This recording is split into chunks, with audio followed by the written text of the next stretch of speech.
Welcome to the Brain People Podcast, a show where four mental health experts team up to bring you practical tools for overcoming mental health challenges. The Brain People don't replace your doctor or therapist, but we will give you some extra tools to help you on your journey. So join us as we fight mental illness, one episode at a time. Welcome to the Brain People Podcast. I'm your host, Dr. Daniel Binus, and I'm a psychiatrist. And today I'm joined by my co-host. My name is Jonathan Edens. I'm a psychiatric PA. All right. So today we have an exciting and very nail-biting and hopefully not too nerve-wracking topic, which is actually on anxiety. But we don't want to leave our audience anxious or on the edge of their seats too long. So we are actually going to be giving some practical tools on how you can deal with anxiety today. So Jonathan, curious why this topic? Is this something that's interested you for a long time, or? Yeah, absolutely. I mean, anxiety is something that we all deal with, to an extent, right? It's a sort of natural process, but can obviously become disordered. And it's the sort of umbrella of anxiety disorders is arguably the most common, that we do deal with in psychiatry. So there's a lot of talk about anxiety and what it is and so on, but we wanted to have a more practical discussion. And there's some information that I've gathered from some books that I've read, and so we're going to be referencing two books in particular where some of the concepts kind of married together in this particular podcast, and I wanted this to serve as a resource for people that are looking for those techniques to help them with their anxiety. That's fantastic. And I love how you said it's something that we all deal with on some level. And I think that's so true. Is sometimes we lump people into non-anxious category and anxious people category, and we're like, okay. But the truth is there's a huge spectrum. Like, everyone has some degree of anxiety. I mean, that's part of the human experience. And even us as mental health providers, we have to learn how to deal with our own nervousness, our own anxiety. I know there's certain patients that, in encounters that kind of bring that up more for me, or maybe if I get up in front of a large audience, or maybe even getting ready for a podcast or something like that. It's just that can bring up a little more adrenaline, a little more anxiety. And so I just say this to encourage our audience that it's a normal part of the human experience, but we don't want it to cripple us. We don't want it to, make it impossible for us to actually function well and accomplish what we need to. And I think that's really a big part of what we're going to be talking about today, is that, hey, we have it, but it doesn't have to control us, right? So with that in mind, Jonathan, appreciate you bringing up this topic. And would you be able to just help us understand a little bit about what's actually going on in the brain when we are going through an anxious experience? Yeah. So first, I before we jump into some of the content, I just want to reference the two books. The first one is called Dare, and it's by Barry McDonough, and the other one is called Rewire Your Anxious Brain. So if you're looking for more information on these topics that we'll discuss today, those are the two sources of reference material. I think a good place to start is just a very brief definition of anxiety. For the case of this discussion, defining it as the physiological response to the perception of a threat. And so, there's all sorts of other ways. I shouldn't say there's sorts of other ways. There are different definitions that are going to incorporate, other words and whatnot to describe anxiety. But I think that at its simplistic, in its most simple form, that's a working definition that will help us kind of understand that. So just to repeat, it's a physiological response to the perception of a threat. I would argue that disordered anxiety primarily occurs with two conditions. One, we as the individual experiencing it are overestimating the perceived threat, and then secondly, sort of as an either or, we underestimate our ability to cope with that threat. So to restate that, right? We overestimate the threat that we're perceiving, and we underestimate our ability to cope with it. And so really, when we're talking about ways to deal with anxiety, a lot of the techniques will work towards either one of those things, right? So they'll essentially do the opposite. They'll reduce or minimize our perception of the threat, or they'll give us more confidence and make us feel more capable of being able to cope with whatever that threat is. Yeah, no, that really makes a lot of sense. And it kind of helps us to look at anxiety from a whole different perspective and saying, and kind of like, instead of just this nebulous feeling, it helps us to kind of break it down into understanding like, okay, well, where is it originating from? And then once we start understanding better where it originates from, we can actually start coming up with some strategies on how to deal with it. So I really like that approach. So what's actually going on in the brain when we experience some anxiety? So, as a neurobiology major in undergrad, this is definitely something that's fascinating to me. However, I will keep it simple, and so some of our listeners that are maybe a little bit more advanced when it comes to pathophysiology and whatnot might find this particular thinking a little bit too simplistic. But once again, I think for the sake of this discussion, it's a good way to frame it. So the basic understanding that I think we all need to have in this is there's primarily two regions of the brain that are going to be involved in the anxiety response. The first is the amygdala that we'll talk about more so, and the second is the cortex. And so as kind of a just general understanding, amygdala is more so the gatekeeper or whatnot for the instant emotional anxiety response. Think more that fight or flight. Think more that relatively rapid or spontaneous reaction that you might have in regards to or in response to a threat.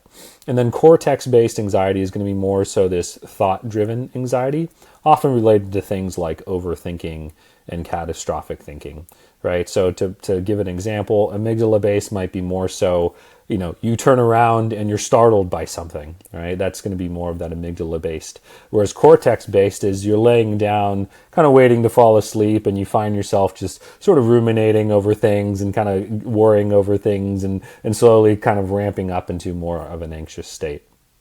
Those are a bit overgeneralizations, but hopefully they sort of drive the point home. No, I mean, I think that makes a lot of sense because what you're describing there with the amygdala-based anxiety, it seems like it's really almost more physical and just that instant response, fight or flight response that we feel like heart pounding, pupils dilated, sweating, tension, even potentially escalating into like a feeling of panic and that sort of thing.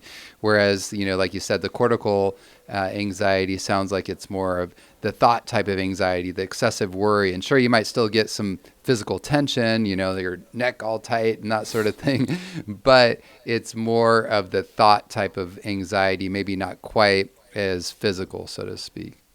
Yeah, and there's a spectrum here that if you start, on the cortex, a lot of times people can work themselves up in a panic attack, right, by the thoughts that they have. So you can definitely start with much more on the cortex side of things and move towards that fight or flight type of reaction, and kind of vice versa, right? You can start with the amygdala based, and then people will sort of sit and ruminate on it once the panic attack has even died down for maybe hours after the fact. So there's a lot of overlap here and there's interplay, but in general, we can kind of think of those two things as, or I should say, the responses to anxiety as originating from a different place, and the type of response that you have can give you a bit of an impression as to where it's coming from, and then also help you sort of figure out which techniques are going to be more useful. Because if we're primarily dealing with amygdala based, the techniques that we'll be talking about today might be more useful for you. If it's primarily cortex based, not that these techniques couldn't be useful, but you also want to consider things like cognitive behavioral therapy as being a very useful strategy in addition to what we'll talk about today. It makes a lot of sense because, like you said, we want to kind of tackle the root issues. And because anxiety is often multifaceted, it seems like attacking it or dealing with it in a multifaceted way makes a lot of sense and will be most effective. So now when people actually are dealing with anxiety, and especially if it's something that happens frequently, does that start inducing changes like in the brain as far as, just neuroplastic changes and that sort of thing? Yeah, it definitely does. There was this sort of old school way of thinking that once your brain was fully developed by age 25 or whatnot, that there really wasn't changes that could be made over the long term, and that's just not the case. Yeah, there are sort of macro changes that are very challenging for the brain to make once it's fully developed. But on a very micro level, there are every single thought that you have can induce a change, and so the brain thrives, or I shouldn't say thrives, but the brain seeks patterns. It's part of our survival mechanism, and by doing things over and over, they become more regimented. And so if you've got, I'll share this with patients. It's like, oh, you've been doing things a certain way for however old you are. So say you're, in your 50s, right? You've had these habits for the last 50 years, and this has been your typical response. Doesn't mean that we can't change it. That old saying, it's hard for old dogs to learn new tricks, basically, right? It may be hard, but it doesn't mean it's impossible. I do want to just going back real quick to this idea of the amygdala. I think it's important to just sort of understand a little bit more of its role, if you will. It is extensively involved in a lot of different brain regions. It's sort of centrally located, albeit it's quite small, and it has because of its it is small for a reason, in part because it's not highly complex. It's not like the prefrontal cortex that is involved in much higher order thinking. It really has sort of one primary purpose, and that's threat detection. So in a way, it's kind of like an alarm, a fire alarm sort of in your house, right? Like the fire alarm really just exists to determine if there's smoke. And if there's smoke, then it goes off and alerts you to danger. And so in a way, that's sort of what the amygdala is. Now, after it detects the threat, then it activates the stress response. And so this would be that fight, flight, or freeze response, where it releases things like cortisol and adrenaline. It prepares the body for to protect yourself against that threat. The other thing it can also do is help with the formation and the recall of emotional memories. So, some of the part of the pathophysiology behind PTSD, for example, where patients have nightmares, flashbacks. This is in a large part induced by the amygdala's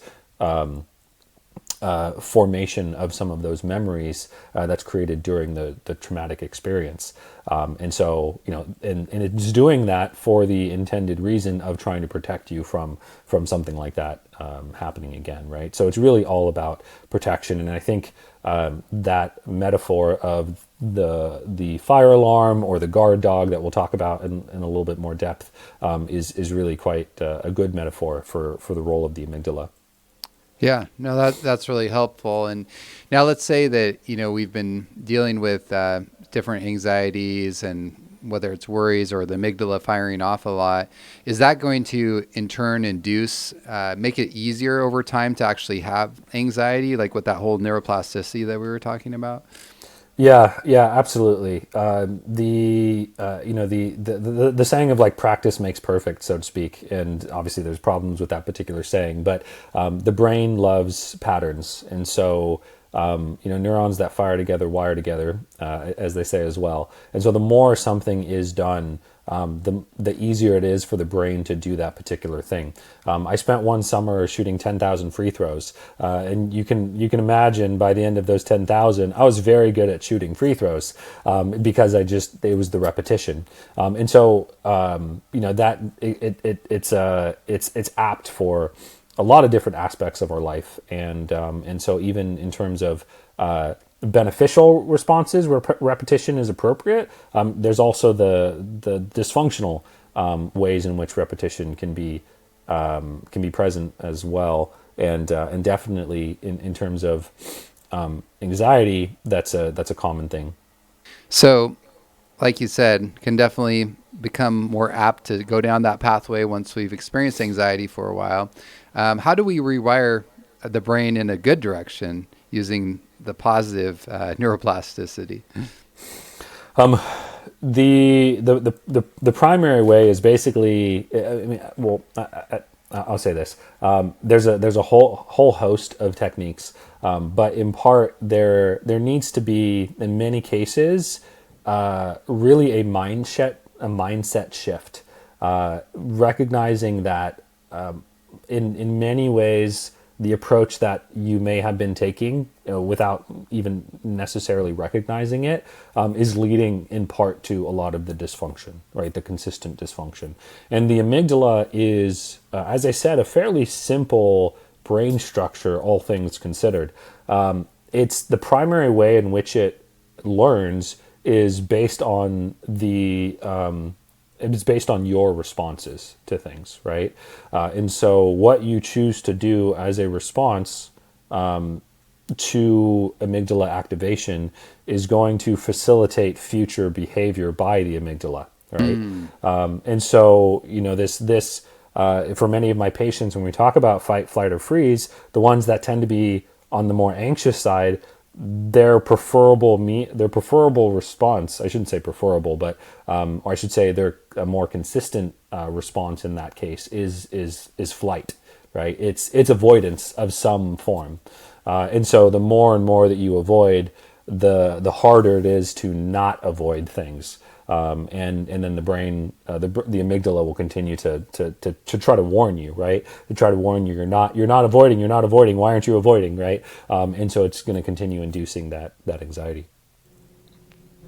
So when we think about that, how do we kind of rewire that whole aspect as far as and maybe we can. I know you wanted to talk about an analogy on how to help us do that.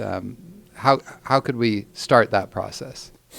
Yeah, the analogy that I will elaborate on a little bit more is this idea of the guard dog analogy. And it's quite relevant for me in the sense that growing up, I had a golden retriever. His name was Buddy, after the Air Bud movies. He's a great dog. And one thing I really like about golden retrievers is they're incredibly friendly, right? They're incredibly intelligent. When they know, when they know a person, right, they can be best friends with that person. However, they can also be great guard dogs. And so when they perceive there to be a threat, especially one towards their owner, they will become very protective. And so in a certain sense, the amygdala is a bit like the guard dog, looking out for potential threats. So imagine, if you will, you're in your house on your couch and somebody comes knocking at the door. In this case, your guard dog is likely going to start barking loudly. This is that idea of triggering that fight or flight response. The prefrontal cortex, or the owner, is going to have some response in that particular situation. And so the guard dog, especially a sort of a smart, responsive dog like a golden retriever, can respond in sort of different ways. So let's just assume that the owner is sort of avoidant and hypervigilant. What does that tell the dog? Right? In that case, the dog is likely going to bark more frequently and more loudly, especially with future similar type of events, right? Or maybe the owner is somewhat neglectful, right? And doesn't really show. So maybe there's this sort of lack of regulation and apathy, and so the guard dog's not necessarily getting feedback, and so it might be just simply confused. But more likely than not, because of the way the amygdala is primed, its primary sole purpose is protecting us, and so it's likely going to stay in sort of that heightened state of alert, and will sort of end up with poor emotional regulation. So rather than responding appropriately to particular threats, you may be more sort of out of context or inappropriate emotional responses. Now let's assume the owner in that situation is extremely anxious, right? That they're panicking, they're catastrophizing, they're running out the back door, or they're trying to distract themselves with other things, right? Or maybe even they're yelling at the dog and getting defensive and telling them to shut up and so on. That necessarily doesn't typically calm the dog down. And so what a patient, sort of well-trained owner is going to do in this situation is that they're going to check to make sure that that there isn't an actual threat, right? They're going to preferably remain calm. They're going to reassure the dog that everything's okay. And then assuming that it is and there's no actual real threat at the front door, they're going to open the door and they're going to welcome, whoever it is on the other side, basically, right? And in that situation, the dog will recognize that the owner is comfortable and the dog's going to calm down.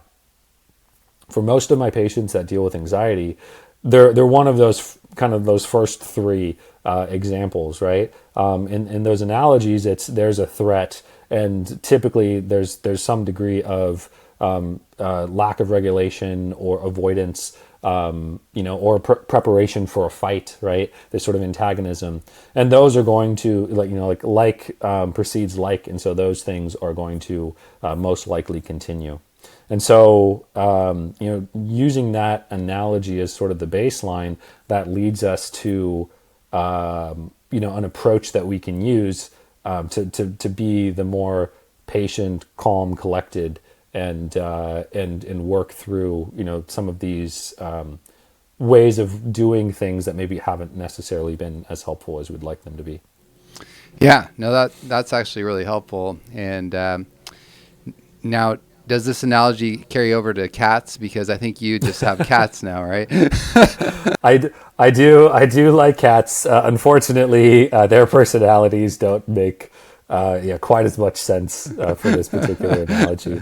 Just had to throw that one in there. But anyway, it's really interesting because, that makes a lot of sense with like the hypervigilant owner and all that. But I didn't really think about the neglectful, almost oblivious owner. But you're right, because I've noticed that dogs that don't get that feedback and kind of that care, they also can, because they don't know what to bark at, right? And so they just kind of can bark off randomly. And it's not, maybe that the owner's all hyper vigilant. And same thing with us, right? Like, okay, if our amygdala might just be firing off randomly because it doesn't know when to fire off because we haven't really guided it and given that emotional part of our mind kind of the attention that it needs to know, like what to worry about or what not to worry about or that sort of thing. So, yeah. Yeah, and there's no one, just like you would treat a dog, or teach a dog, like there's not necessarily a one size fits all, but ideally you do want your dog to respond in a way that is protective when appropriate, right? You do want it to respond in context, and so that training will occur over likely a long period of time, and they will become more refined and optimized in that particular way. And so in the very same way, that's the way that the amygdala is responsive to the training and behaviors that we do it. We give to it. Oh, that's fantastic. So, how can we actually train our guard dog in a practical way? So, I want to restate something I said earlier about disordered anxiety. Right? Recall that disordered anxiety occurs when we either overestimate the threat or we underestimate our ability to cope with it. So some of the following techniques we'll talk about are really kind of designed, right, to increase our ability to handle the threat and decrease our perception of the threat, or do both. And so, borrowing from the DARE book, DARE is an acronym that's basically stands for the approach that we'll use step by step, one letter at a time, when we are feeling that amygdala overactivation. And by following this particular approach, we are training the guard dog, so to speak, training that alarm, training the amygdala in our brain so that it is responding appropriately to the situation. And so just to start, right, so DARE, D-A-R-E, D stands for diffuse, A stands for allow, R stands for run towards, and E stands for engage. All right. So with the diffuse part, what is that all about? The whole goal of diffuse is to use language and convince yourself to stop fearing the anxiety itself. We have to a certain extent understand that anxiety is not actually inherently dangerous. right? It's a response to danger, but it's not something, anxiety itself does not cause real harm, no matter how intense it is. Anxiety is just a natural bodily response that we all have. And it's not a sign of weakness. It's not necessarily a catastrophe.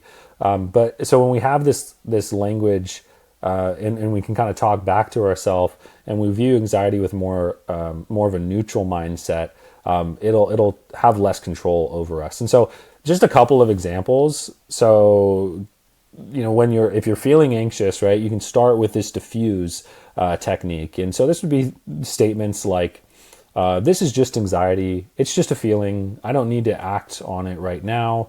Or I'm feeling anxious, but I can let it pass. It's uncomfortable, but it's not dangerous. Or I don't have to fight these feelings. They're just here for a moment. Mm-hmm.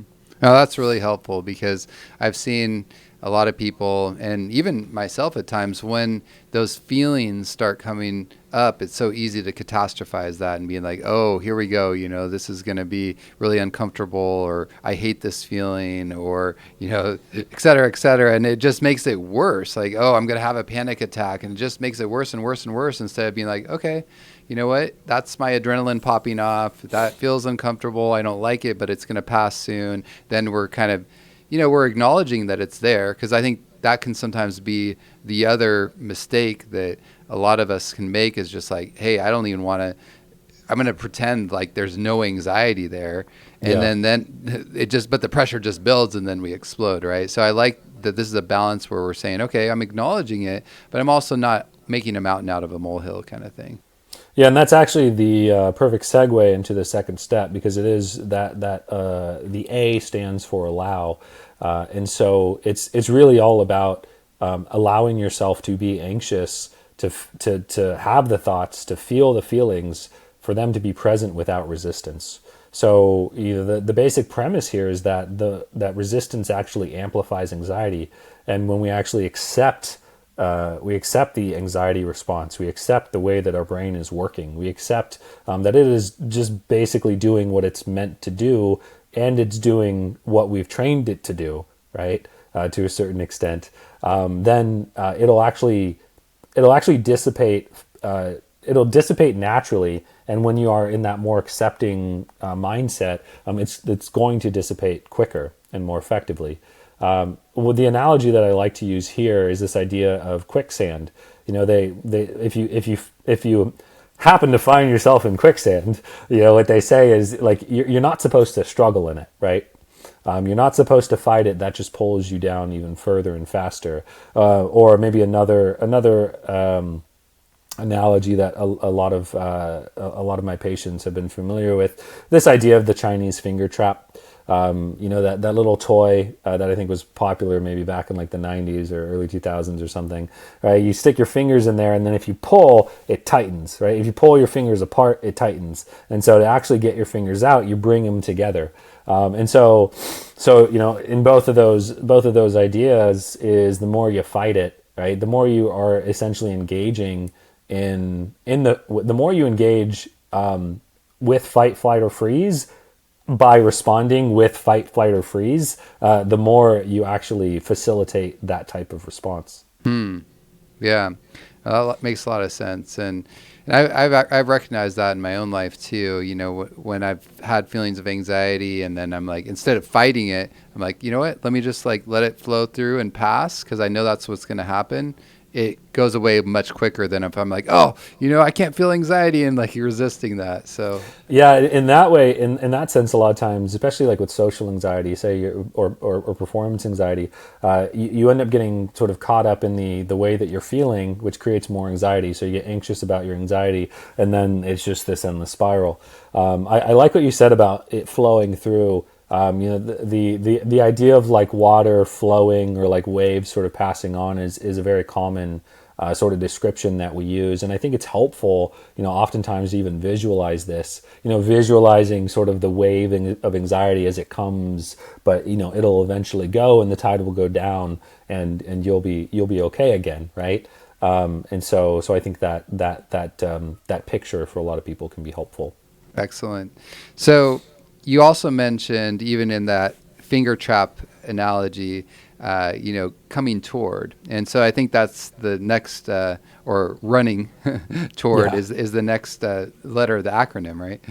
Yeah, so R is run towards, and in this case, it is really just about challenging your anxiety, facing it head on rather than avoiding it. Because if we buy into the premise that avoiding it leads to more feelings of anxiety because of the way you're training your amygdala, then we really need to do the opposite in order to get the best results.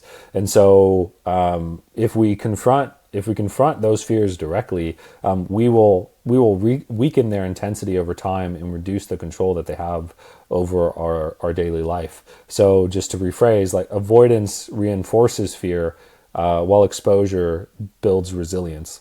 I like that. And, I'm thinking here, some of us might not be quite ready to run toward it, but at the same time, even crawling toward it or walking toward it is a good way to start. And it doesn't mean we have to, run toward it or walk toward it or crawl toward it all the time, but we also want to do it, in a graded way, right? That's doable for us, but we want to keep confronting, we want to keep moving towards, so that over time, like you said, we're teaching that guard dog that, hey, this actually is not as dangerous as you thought.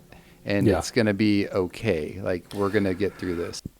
Yeah, and I think it's a really good point that you just made, is that not everybody is fully going to be able to fully embrace whatever it is that they're currently feeling anxious about, right? In the case of that guard dog analogy, what's going to get the guard dog the most comfortable is if you just swung the door open rapidly and jumped up, gave the person a huge old hug and really embraced them nice and hard and welcomed them into your house, right? With a big smile on your face and whatnot. But, I realize that that's not necessarily reality and the relationship that many of us can have with anxiety.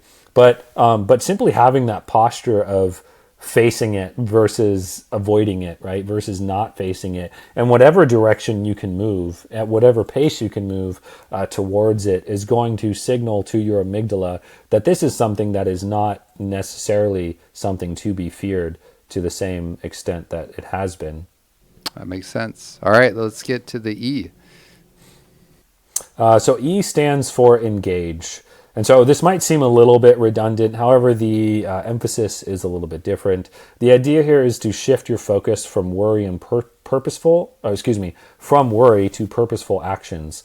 So by engaging in meaningful tasks, hobbies, and social interactions, anxiety will learn to take a back seat to life's more fulfilling experiences. So, put another way, the whole goal of bettering your mental health is to engage or re-engage with the life that you want to live, right? It's so that the anxiety is getting out of the way, right? And that you continue to live your life to its utmost potential, if you will, right? And so when we live our lives in a way as to whether or not anxiety is present, that's when we can have the highest levels of satisfaction.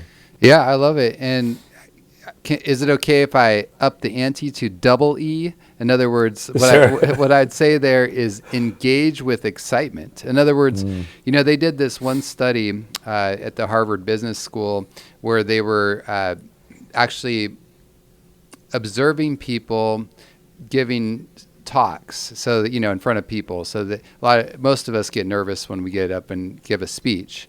And so they had one group that they told them, just tell yourself that you feel calm. And then they rated that group of speakers. And then another group, they had them tell themselves, I'm excited. And so what was really interesting is that the speakers who told themselves that they were excited were actually more highly rated as confident and as engaging and as effective in their speech. And the reason for that is because they, both groups had adrenaline. One was trying to just like tamper it down, calm it down. And the other group was actually, in a way, you might almost say, embracing the anxiety. They were engaging, but they were engaging with the activity where they channeled it, right? Mm-hmm. They channeled that excitement or that anxiety into excitement, which actually made them more effective.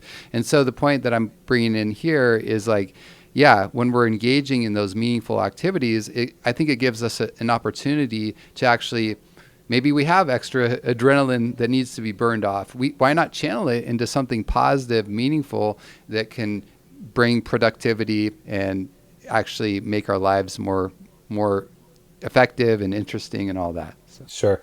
I do want to state an asterisk or caveat, if you will. Right, the DARE approach is not meant to be used on actual physical danger. Right, that's we're not asking you to put yourself in harm's way in order to get over your anxiety. That's not the idea here. But in a lot of ways, like even for many people, say that have dealt with trauma, right? We're not asking to re-experience the trauma, like in its full physical form, but learning to process and heal from that in part will require some element of facing it. And so it can even be the emotions associated with the trauma that you can use the DARE response on, right? If we are talking about more physical things, things like just a few examples. I've had some patients, and I'm sure you have as well, where in agoraphobia, that would be kind of the classical example where it's difficult for them to leave the house. It's difficult for them to get in the car and drive certain places. Like this is a really sort of prime example, but it's not always that obvious, right? A lot of times it's a thought, an emotion, it's a person that we need to have a conversation about, right? It's a particular performance activity, if you will, maybe in your personal or professional life. Sometimes it's a thing of, it's something that you're sort of ashamed of in your past, right? Or it's something in the future that you're not really sure how to rectify this, and using this approach could be useful, and I think in really in all of those circumstances. Oh, that's really helpful. So yeah, I appreciate that you are encouraging us not to necessarily run toward the mountain lion in our backyard or something like that. No. So we got to use it judiciously. So why don't we talk a little bit as far as some practical techniques or exercises that we can do to actually rewire the anxious brain. Yeah, so these are ways to kind of level up the DARE approach, and considering the context, what you're going through, what you're trying to apply it to, the DARE response is going to be that sort of baseline framework that you'll use, and then I think these, when layered on top of it, can really be that sort of icing on the cake, if you will. So we'll go through just semi-briefly. You can spend some more time looking these up if you feel that they're particularly relevant for yourself. But there's 8 different techniques that we'll just briefly discuss. So the first one being name it. Now, I mentioned this in a previous podcast, just very briefly, but this idea of naming it is really just as it sounds, right? Naming exactly what it is. So when you label your anxious thoughts as just thoughts, to a certain extent, you are creating emotional distance between them, and you're reducing the power that they have, right? So you're recognizing that those intrusive thoughts, they're separate, and they're separate from reality, and this minimizes their impact by placing that label on it. And we can do this with all sorts of emotions. To a certain extent, we're activating the cerebral cortex when we do that, right? And by doing so, we're sort of balancing out the difference between the cortex and the amygdala. Name it to tame it. Name it to tame it. So the next one, and I'll lump a couple of these together, but the boredom approach. So the boredom approach is this mindset shift where you treat anxiety like it's an uninteresting topic instead of giving it extensive attention. I think to a certain extent, and hopefully this isn't too controversial, right? But the goal of mental health care is not necessarily to become more and more focused about mental health. It's not necessarily to make it your whole identity per se, right? The whole point is to have the mental health aspects of your life. I'll use an analogy. If most of our listeners probably don't think much about their big toe, right? Unless there's something wrong with their big toe, right? It draws a lot of attention to itself, right? And it starts to get in the way of you living your optimal life. And so, to a certain extent, I think giving too much attention to things just means that there's something disordered about them. But ultimately, the goal is, at least in part, to not have as much attention on it, and to move on to the other aspects of your life, if you will. And so, to a certain extent, when we are taking this kind of boredom approach and we're sort of viewing our anxiety as dull and unimportant, it helps to lessen the grip and diminishes the emotional reactivity. And so this kind of goes back to what I said about part of the inducing anxiety is overestimating the threat. When we take this boredom approach, we are lessening or minimizing our perception of that threat. Yeah, that makes a lot of sense. And I really like it. So when the anxiety shows up, we're kind of like, oh, yawn, it's you again. yeah, we've already heard from you enough. Right. You can sit down for a while. I think there's some usefulness in sort of that visualization of, I don't know, for our listeners, it's the Inside Out. Have you heard of that movie, Dr. Binus? Inside Out? Yeah, it's a cartoon. Yeah. The second one in particular, they introduce a new character that is called Anxiety. And so, I'm not going to spoil the ending by any means, but in a way, she is sort of the villain of the second movie. However, towards the end, they basically learn how anxiety has its appropriate place, right? And so, in a way, she sort of she's trying to take control, if you will, of the steering wheel of the life of the main character. And in the end, what they basically learn is that anxiety has its role, but it's in the back seat, right? And so I think there's this idea, even for those that have struggled with anxiety for so long, it's like we need to mentally and metaphorically put anxiety in its rightful place. And so it's like, if you want to be sort of playful about it or whatnot, right? It's like anxiety, get in the back seat, get in the trunk, like you're not needed right now. Like you're old news, if you will. Right. And did we already talk about this? Because, we already talked about how this person over here is actually not a threat to me. Right. And so, right. Yeah, I like that. So it can make it really playful, which kind of goes along with one of the other aspects that you're going to. Yeah, it goes along with a couple of them. There's also, versus, so there's the boredom approach. There's also the so what method, which is more of responding to your anxiety with indifference, like just basically saying so what, like what's the big deal, it's fine, those types of things. So this is just another way of sort of neutralizing it. There's also that laughter and playfulness aspect, so you can counteract fear by using things like humor and fun activities, right? And so I think it sort of goes along with what you were saying about trying to find excitement in the thing, right? Sort of being playful, being whimsical, imagining kind of ridiculous things, right? If you imagine something that you're fearful of, say it's a social anxiety situation, if you take that to the utmost extreme and you make sort of caricatures and cartoonish ideas behind it, that can often make you feel almost even more at ease because it just becomes so ridiculous, right?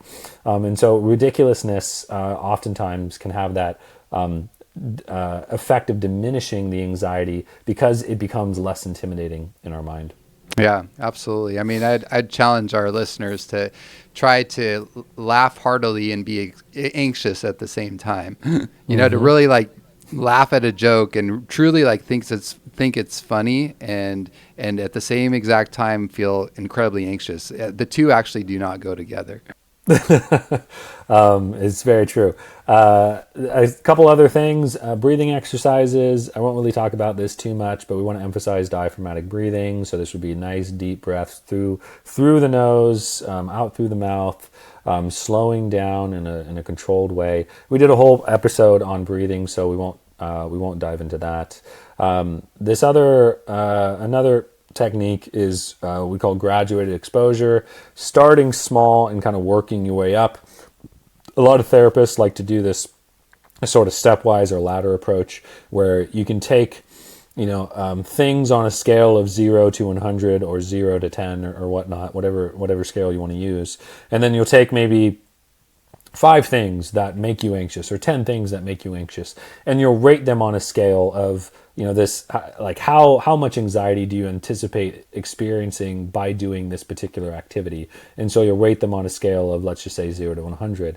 And so the things that are lower end on the scale, you'll start there and you'll work your way up to the increasing levels. And as you do that stepwise approach, and as you accomplish those lower levels, you're going to feel more empowered to do the more anxiety inducing things.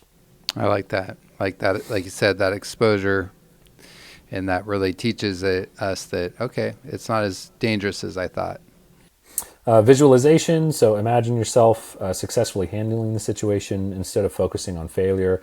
Visualizing can help reframe anxiety-inducing thoughts, creating a mental blueprint for success. So put another way, like imagine yourself